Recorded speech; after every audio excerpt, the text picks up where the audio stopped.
नमस्कार. प्रसन्न डिजिटलमध्ये आपल्या सर्वांचं मनापासून स्वागत. डिजिटल कट्टा या कार्यक्रमामध्ये आज आपल्यासमोर महाराष्ट्रातलं लाडकं युवा नेतृत्व, टायगर ग्रुपचे सर्वा आणि ज्यांनी महाराष्ट्रामध्येच नाही तर देशातल्या विविध राज्यामध्ये स्वतःच्या नावाचा एक वेगळा ठसा उमटवलेले टायगर ग्रुपचे नेते तानाजी भाऊ जाधव आपल्यासमोर उपस्थित आहेत. नमस्कार. नमस्कार.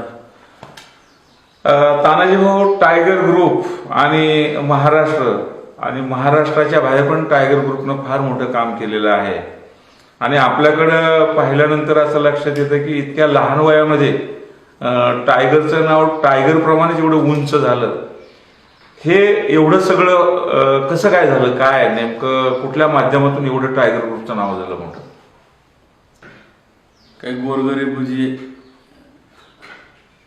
लोक आहेत हा, त्यांना मदतीच्या स्वरूपातनं आम्ही काम केली त्यांची.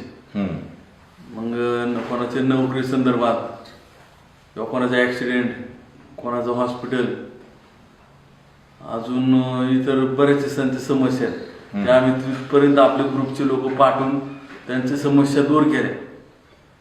त्यामुळं आम्हाला भरभरून प्रतिसाद आहे. नाही, आता हे जे तुम्ही काम केलं, सर्वात महत्वाची गोष्ट अशी आहे की हे काम करताना तुमचा जो ग्रुप आहे, म्हणजे तुमचे जे इतर सहकारी आहेत, तुमचे वेगवेगळ्या शाखा आहेत, या शाखातल्या लोकांच्या माध्यमातून आपण कामं केली. पण ही शाखा उभा करताना नेमकी काय तुम्ही कुठल्या पद्धतीने ही शाखा उभा केली आणि एवढं मोठं महाराष्ट्रामध्ये जाळं उभं केलं तुम्ही?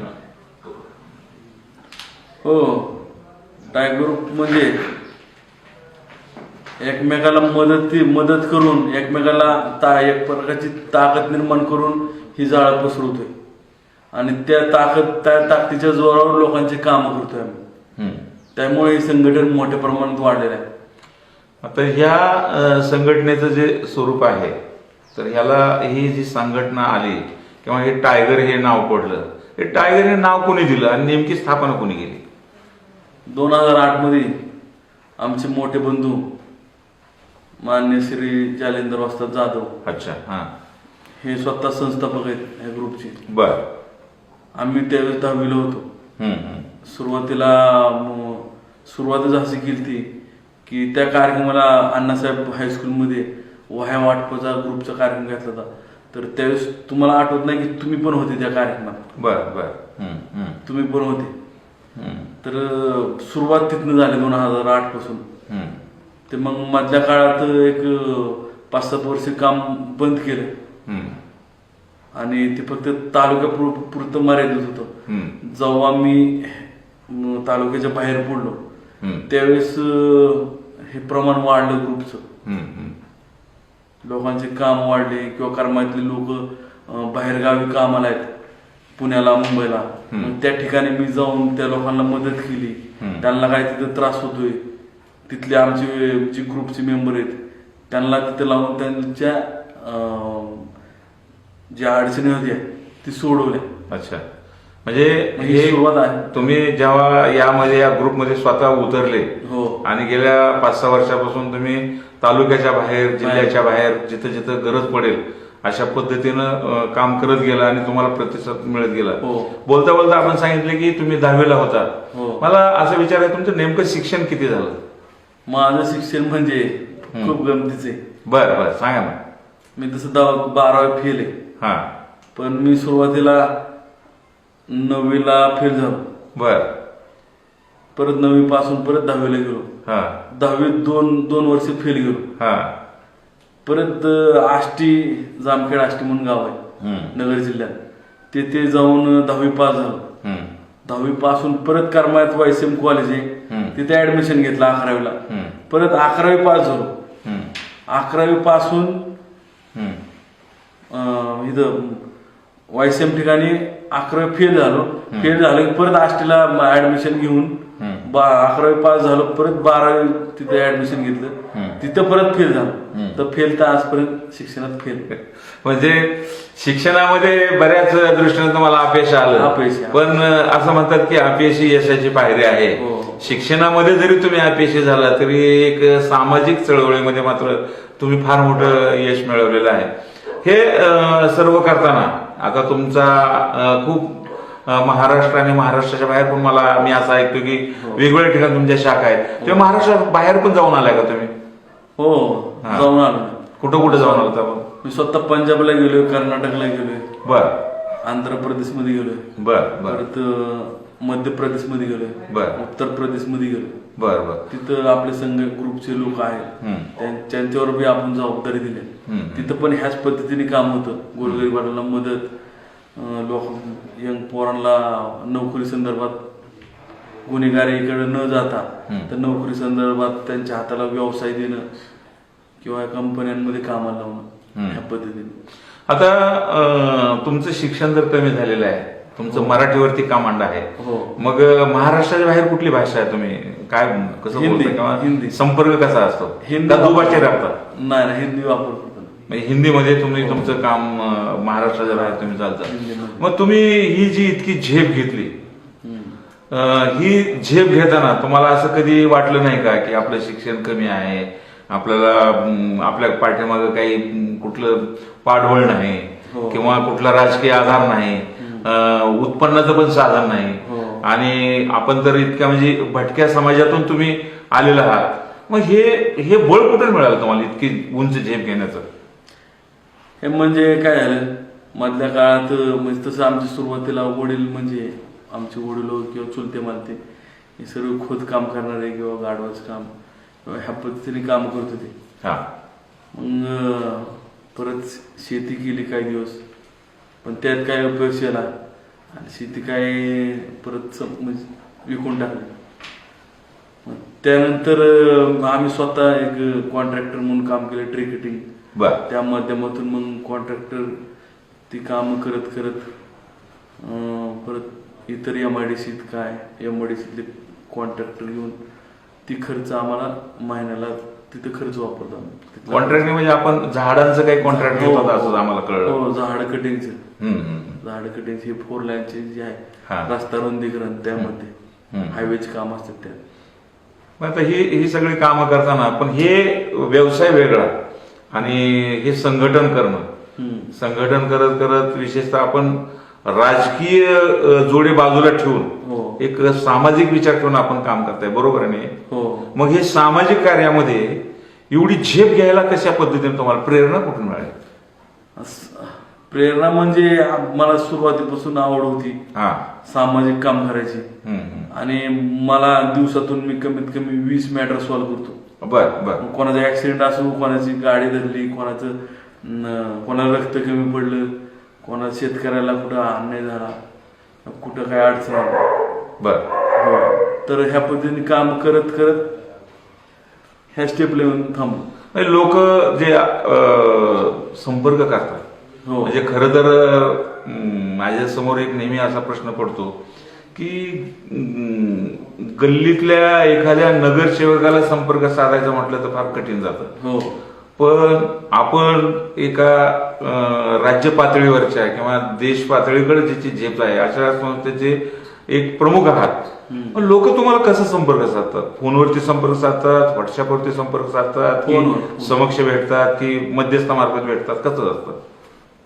माझं 8 वर्ष झालं, माझा एकच नंबर आहे, आणि मी सदैव मदतीसाठी मी फेसबुकला सोशल काम किंवा माझा फोटो अपलोड केला तर त्याच्यावरती टाकतो मदतीसाठी माझा नंबर 73 87 22 99 99. तर हे लोकांपर्यंत नंबर गेले. मग तिथनं मग काय मदत लागली तर त्या लोकांनी मला फोन केला, अनोळखी.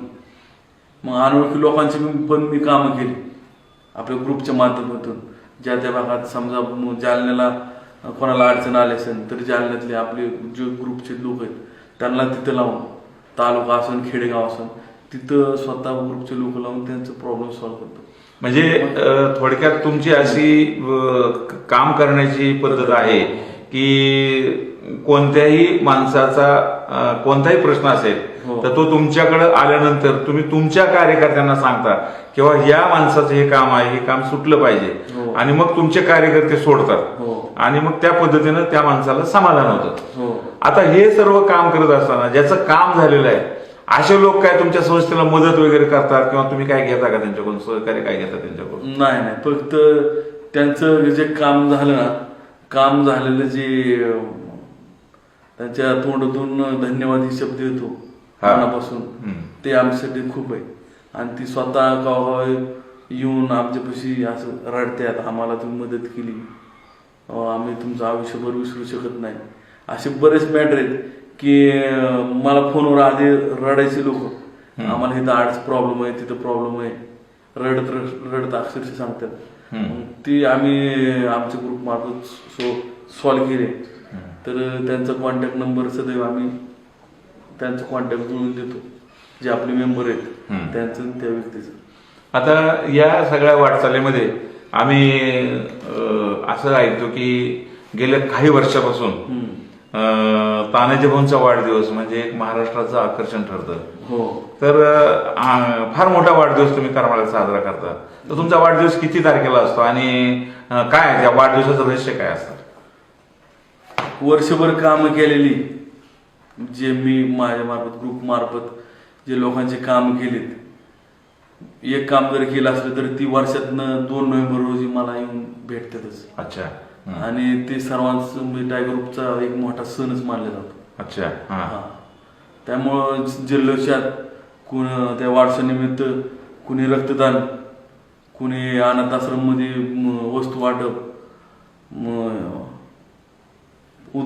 वृद्धाश्रम मध्ये वस्तू वाटप, वेगवेगळ्या स्पर्धा, कबड्डी असो, टेनिस असो किंवा शूटिंग स्पर्धा, असे वेगवेगळ्या स्पर्धा घेतात, कुस्ती स्पर्धा. म्हणजे 2 नोव्हेंबर हो. तानाजी भाऊंचा वाढदिवस हा म्हणजे टायगर ग्रुपच्या दृष्टीने एक मोठा उत्सव मानला जातो. हो. आणि त्या उत्सवाची अनेक लोक वर्षभर वाट पाहत असतात. हो. मी असं ऐकतो की या सगळ्या ह्याच्यामध्ये राजकीय लोक पण येतात. नेमके कोण कोण येतात किंवा कुणी कुणी आजपर्यंत भेटी दिल्या तुम्हाला? तसं मी नाव काय ओपन करू शकत नाही, पण बरेचसे मोठ्यातले मोठ्या मंडळी राजकारणाचे पुढारी आहेत, त्यांना आमची मदत होती, आम्हाला त्यांची मदत होती. त्यावेळेस ती मला शुभेच्छा देण्यासाठी येते. त्यांना कुठेतरी माझ्याकडनं मदत झाली, त्यामुळे ती माझ्यापर्यंत येते. आता असं कोणाला पुढाऱ्यांना सर्वात त्यांच्या कार्यक्रमात बीज असतं. बरोबर. आता हा जो ग्रुप आहे तुमचा, हे पूर्ण महाराष्ट्राच्या बाहेर आहे. ह्याचं एवढं मोठं होण्याचं ह्याचं कारण काय नेमकं? एवढं मोठं कारण म्हणजे काय, मी सगळ्यात जास्त वेळ देतो. आता काल मी आलो पुण्याहून, उद्या मी जालन्याला आहे. मी कंटिन्यू माझं रनिंग रोजचं कारचं एक 500 ते 700 किलोमीटर होतं. मग रोज मला कार्यक्रम असतात. मग जाताना मला उदाहरणार्थ तुम्हाला सांगतो, जायचं मला जालन्याला, मग आता नगरून जायचंय, मग गावं लागतात, मिरजगाव लागतं, नगर लागतं, नगरून घोडेगाव लागतं. मग तिथनं जाता जाता लोकांना माहिती जाहीर होतो किंवा मी जालन्याला अमुक ठिकाणी कार्यक्रमाला येत आहे. तर मग करमाळ्यापासून माहिजगावपासून गाडी तयार असते. माहिजगाव, मिरजगाव, रुई 36, नगर, नेवासा, घोडेगाव. मग मी तिथं जाऊच तर 5-50 गाड्या होत्या.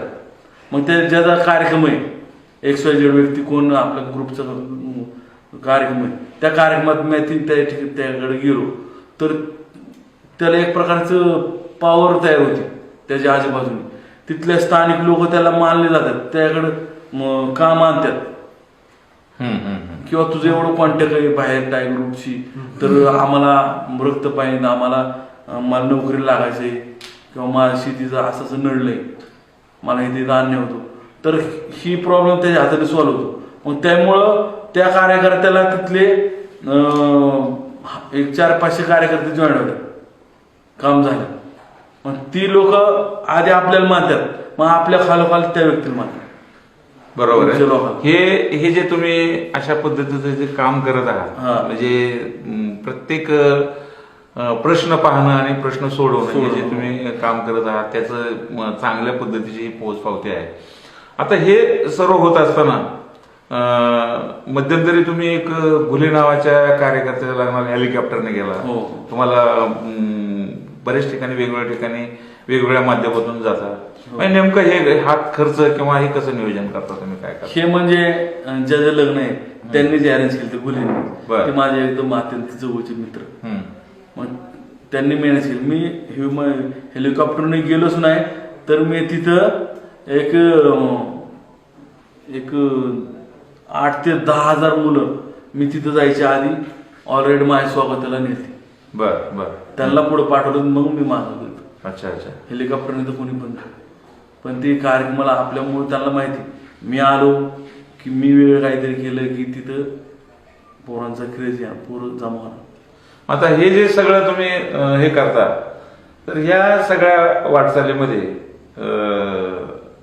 राजकीय लोकांचं लक्ष तर निश्चितच तुमच्याकडे हो, असणार. नक्की. मग तुम्हाला नेमकी आजपर्यंत कुठल्या पक्षानं काय ऑफर केली का?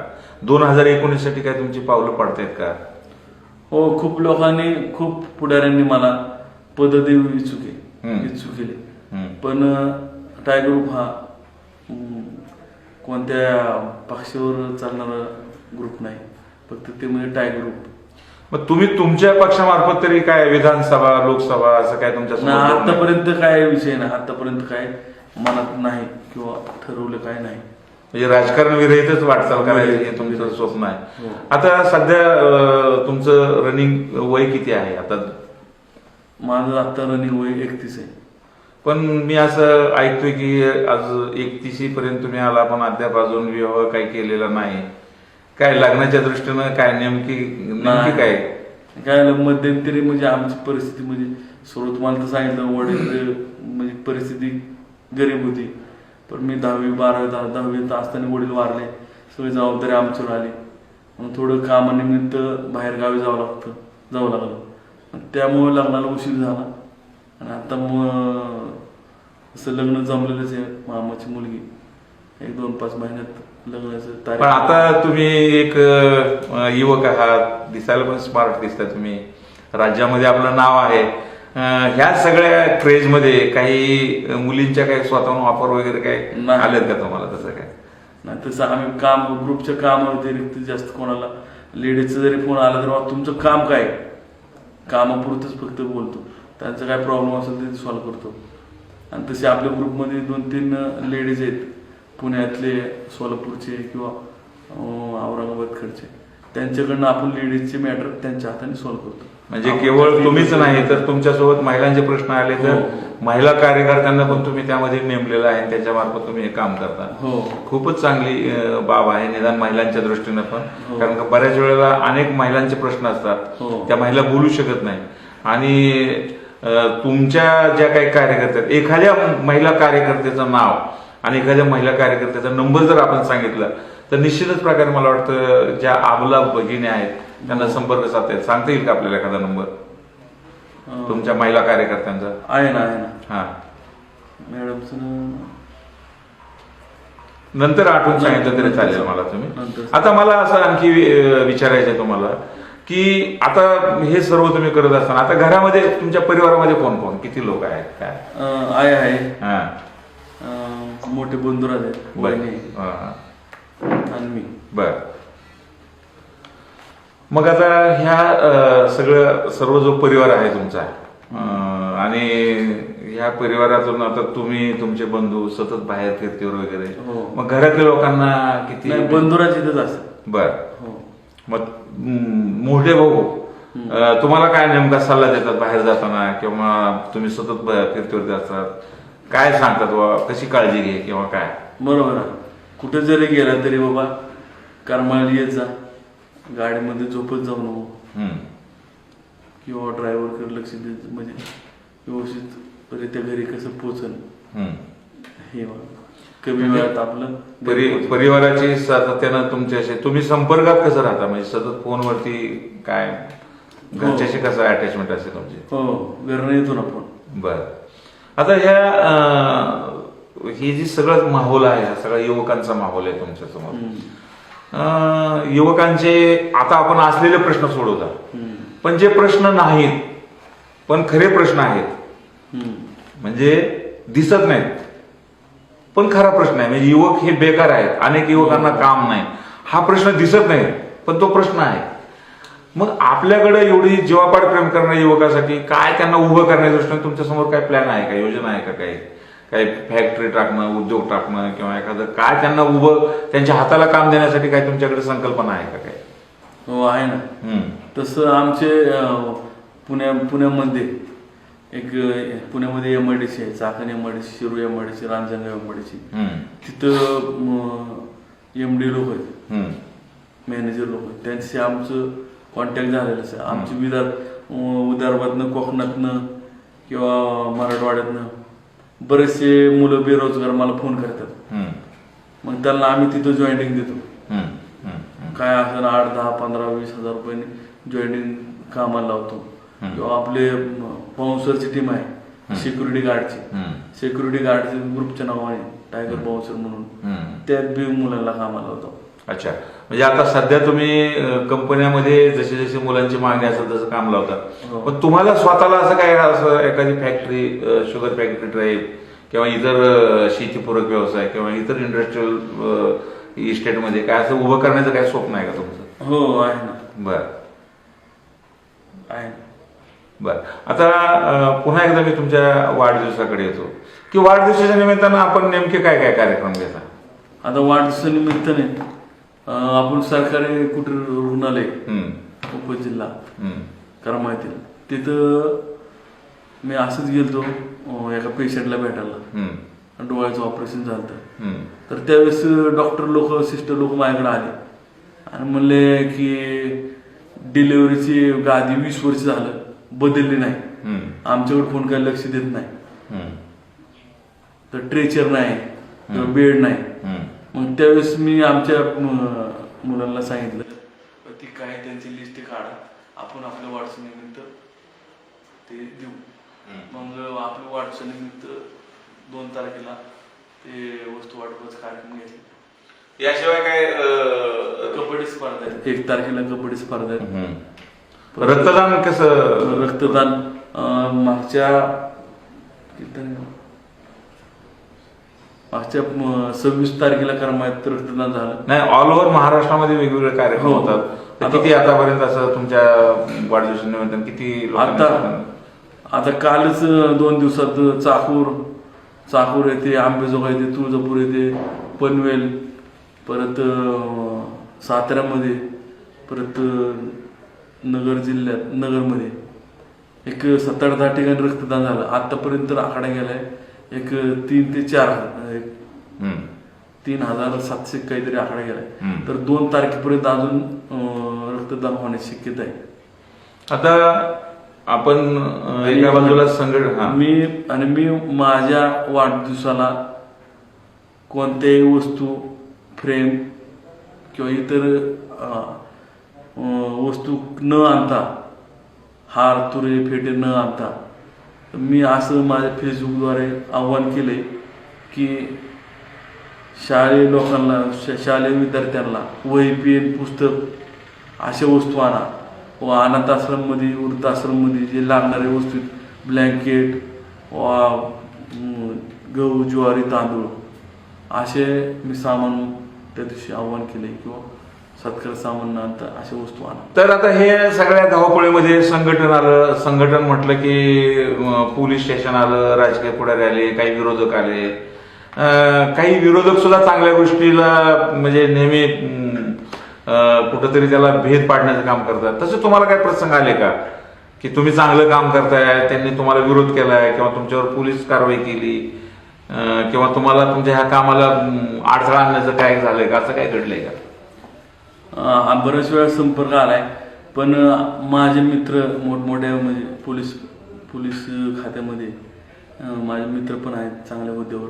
मी त्यांचा वेळोवेळी सल्ला घेतो आणि जिथे कार्यक्रम असेल, ज्या ठिकाणी मी कार्यक्रमाला जाईन त्या ठिकाणी मी आधी परमिशन लिगली काढून घेतो. मग त्याच वेळेस मी तिथं कार्यक्रमाला जातो. त्यामुळं अडचण मला काय येत नाही.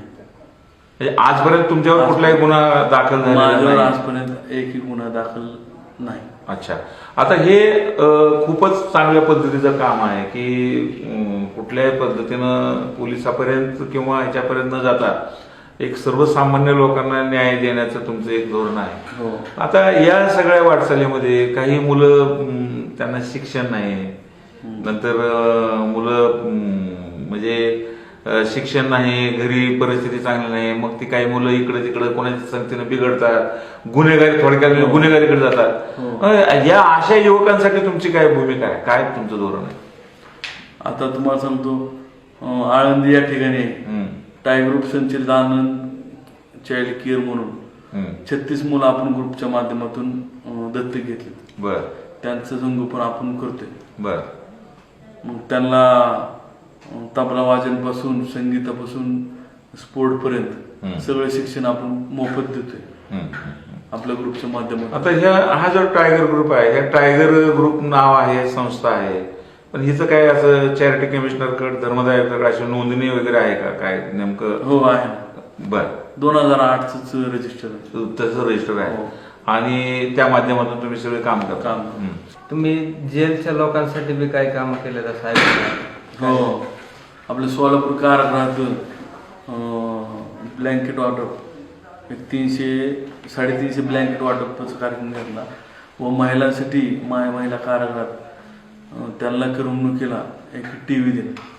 आणि असंच आम्ही विविध जेलमध्ये कार्यक्रम घ्यायचं आमचं इथनं पुढं नियोजन आहे. मला असं एक महत्वाचं तुम्हाला विचारायचं आहे की अनेक ज्येष्ठ श्रेष्ठ आणि कलावंतांचे पुतळे, मेणाचे पुतळे लोणावळ्याच्या म्युझियममध्ये उभारले जातात. तर मी असं ऐकतो की तुमचा पण पुतळा उभा केलाय, खरं आहे का? हो आहे ना. बर. हे खरं आहे. आणि हे म्हणजे माझ्या कार्यकर्त्यांनी, त्या भागातील कार्यकर्त्यांनी मिळून एक मला सप्रेम भेट म्हणून तिथं मेणाचा पुतळा ओपन केला. अच्छा.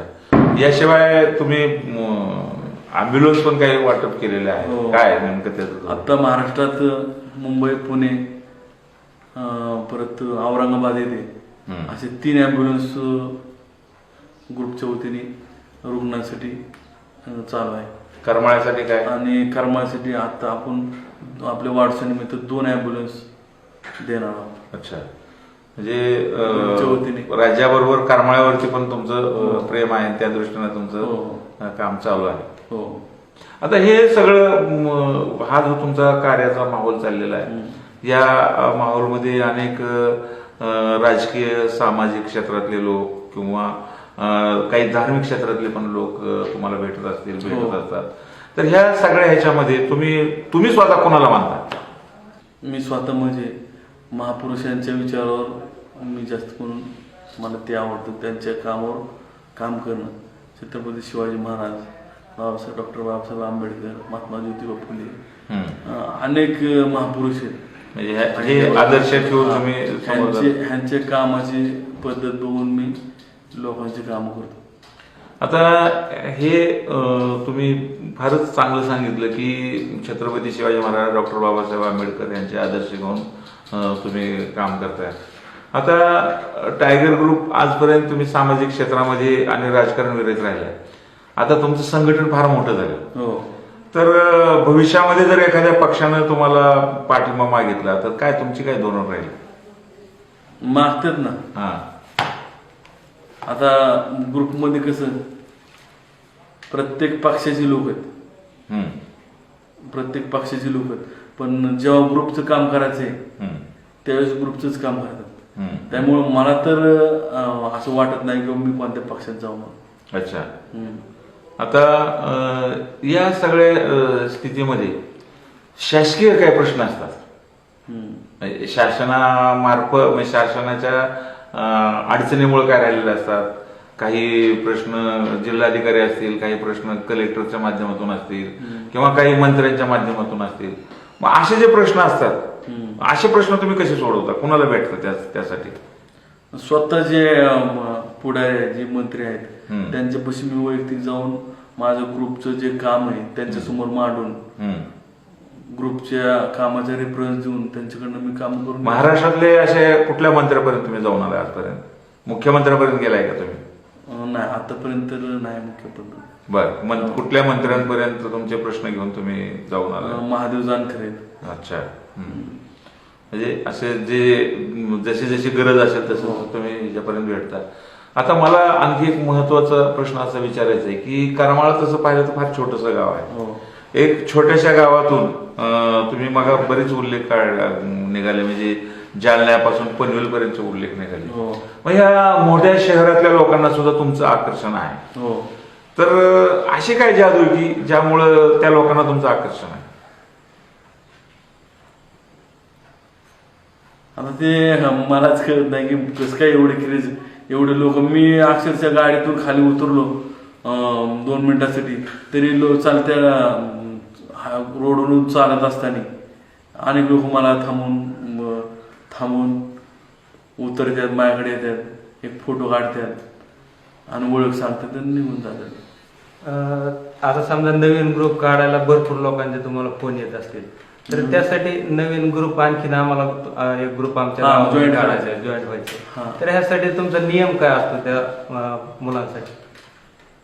म्हणजे नवीन जर ग्रुप लोक आमच्या ग्रुपमध्ये ऍड होत असेल तर मी त्याला आधी माझं सजेशन असं असतं किंवा मी तिथं कार्यक्रमाला येतो, ग्रुपच्या ओपनिंगचा काही कार्यक्रम असला तर तिथं अनाथ आश्रममध्ये 10 मुलं आण, त्या 10 मुलांना महिन्याचा खर्च किंवा 2 महिन्याचा खर्च किंवा वर्षाचं जे लागतंय, वस्तू लागतात, खाद्य लागते, ती त्या दिवशी मी तिथे येणार ग्रुपच्या माध्यमातून ती त्यांना. तुमच्या ग्रुपचं असं ब्रीद वाक्य वगैरे काय असेल की ठरलेलं काय आहे काय? माझ्या हाताला हात धरून चला, कोणाच्या पाय धरायची वेळ येऊ देणार नाही. म्हणजे हाताला हातात हात द्या. त्यामुळे तुम्हाला कुठल्याही पद्धतीनं कोणाच्या लाचारी करायची गरज नाही. हा फार महत्वाचा संदेश आपण दिलेला आहे. आता मी पुन्हा एकदा तुमच्या व्यक्तिगत जीवनाकडे येतोय की या सगळ्या वाटचालीमध्ये बालपणापासून आजपर्यंत तुमचा फास्ट फ्रेंड कोण, मित्र कोण तुमचा लहानपणापासून आजपर्यंत? म्हणजे खतरनाक प्रश्न विचारला तुम्ही. आता मित्रात जर नाव घ्यायचं म्हणलं तरी पण अत्यंत माझ्या जवळचा मित्र म्हणजे माझा लहान भावासारखा माझ्यासोबत कंटिन्यू वाचणारा ईश्वर साने म्हणून. अच्छा. मग त्यानंतर मग आमची सगळी टीम, बरीचशी टीम आहे, पण तो लहानपणापासून माझ्यापाशी. अच्छा अच्छा. आता ही जी सगळी वाटचाल चालू आहे तुमचे, ह्या सगळ्या एक धोरण घेऊन तुम्ही चाललेला आहात, एक मोठं अशा पद्धतीचं स्वप्न पाहत तुम्ही चाललेला आहात, बऱ्यापैकी तुम्हाला यश पण चांगलं मिळालेलं आहे. मग ह्या सगळ्या गोष्टीतून नेमकं तुम्हाला काय अचीव करायचं, नेमकं काय मिळवायचं? तुम्हाला सत्ता मिळवायची की सेवा मिळवायची की आणखी वेगळं काय, यापेक्षा वेगळं काय? काही सुद्धा नाही, फक्त लोकांचे काम करायचे. बर. बिना मोबदला. मला कसलाही मोबदला नको, फक्त लोकांची काम करायची. सुरुवातीपासून करत आलो, अजून करत राहणार. त्यांचा आशीर्वाद हाच माझ्यासाठी खूप मोलाचा आहे. आता तुम्हाला असं काय वाटतंय का की टायगर ग्रुपने एवढं नाव कमवलं, एवढं झालंय, टायगर ग्रुपला असं कोणी स्पर्धक एखादी संस्था आहे का काय? नाही, आतापर्यंत नाही. बरं. राजकीय पक्षांचा काही विरोध तुम्हाला? नाही, कसलंच नाही. राजकीय पक्षांचा सगळे संबंधितच आहेत ना. अच्छा.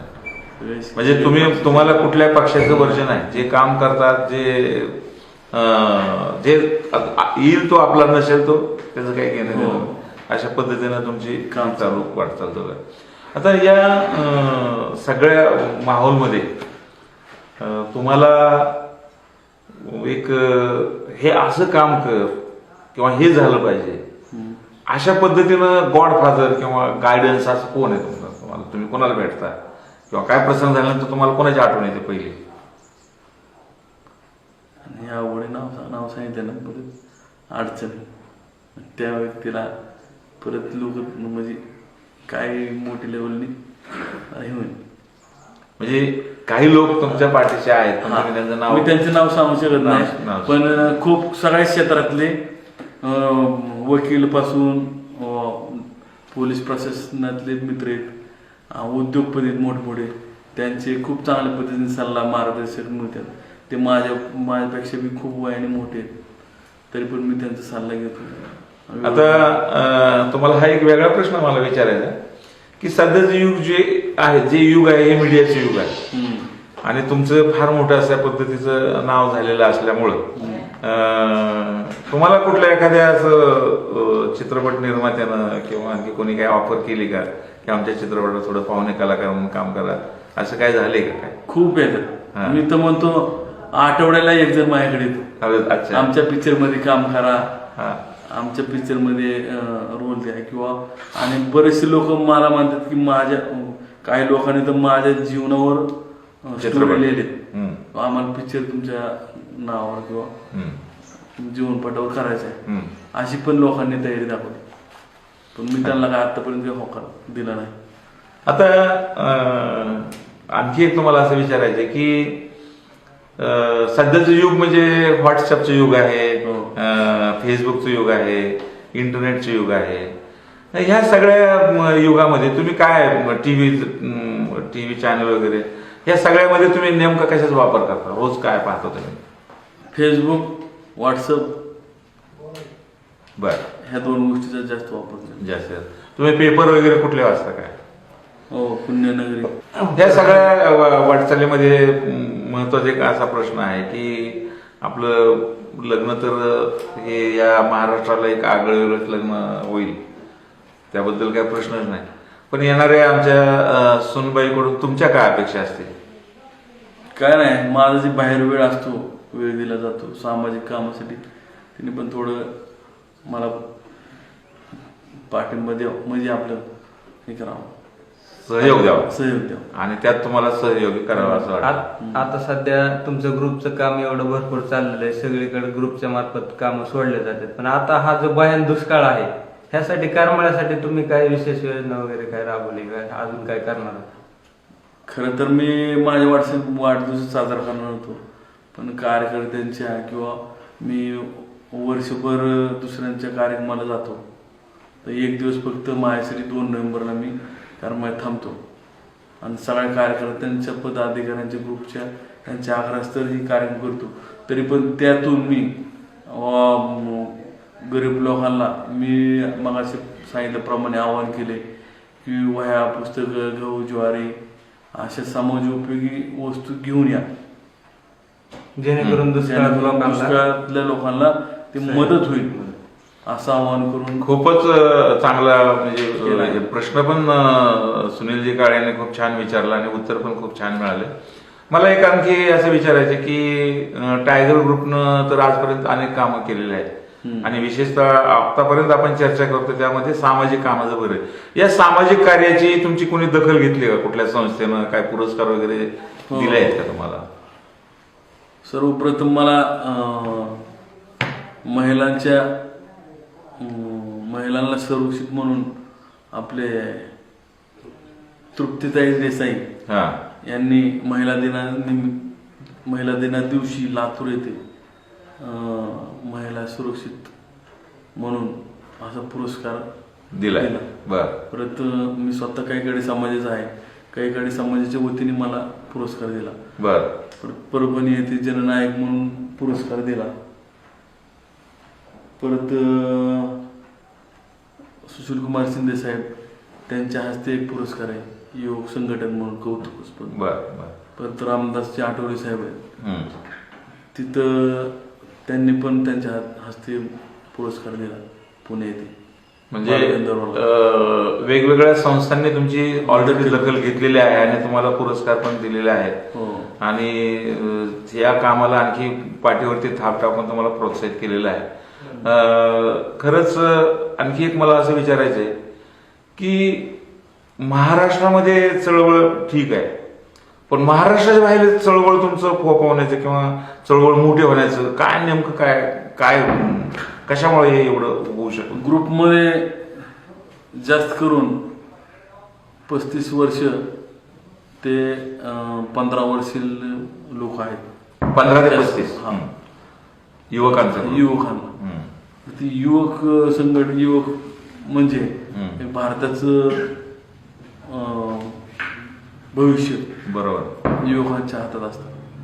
मग ती कुठं गुन्हेगारी क्षेत्रात भरकटले जाऊ नये आणि त्यांच्या हातून आपण ह्या पद्धतीने ग्रुपच्या माध्यमातून ॲड झाल्यावर ग्रुपच्या माध्यमातून चांगलं एक वळण निर्माण करतो, त्यांच्या हातातून चांगले काम करून घेतो आणि गुन्हेगारी मुक्त महाराष्ट्र कसा होईल ते एक आम्ही टायगर ग्रुप महाराष्ट्राच्या वतीने खूप प्रयत्न करतो. त्याच्यातूनच तुम्ही इतर राज्यातल्या लोकांच्या संपर्कामध्ये गेला. ठीक आहे. आता 2 नोव्हेंबर जवळ आलेला आहे आणि त्या निमित्तानं महाराष्ट्रातील कार्यकर्त्यांची आपल्याकडे येण्याच्या दृष्टीनं तर सुरुवात झालेलीच आहे.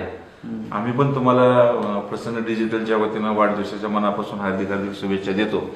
आपण या ठिकाणी आलात प्रसन्न डिजिटल स्टुडिओमध्ये येऊन आपण जी खूप अतिशय दिलखुलासपणे प्रश्नांची उत्तरं दिली आणि आमच्यासाठी विशेषतः आपण आजारी असताना आज आपल्याला सलाईन लावल्यानंतर सुद्धा तुम्ही आलात आणि आम्हाला या ठिकाणी वेळ दिला त्याबद्दल मी तुमचं मनापासून आभार मानतो.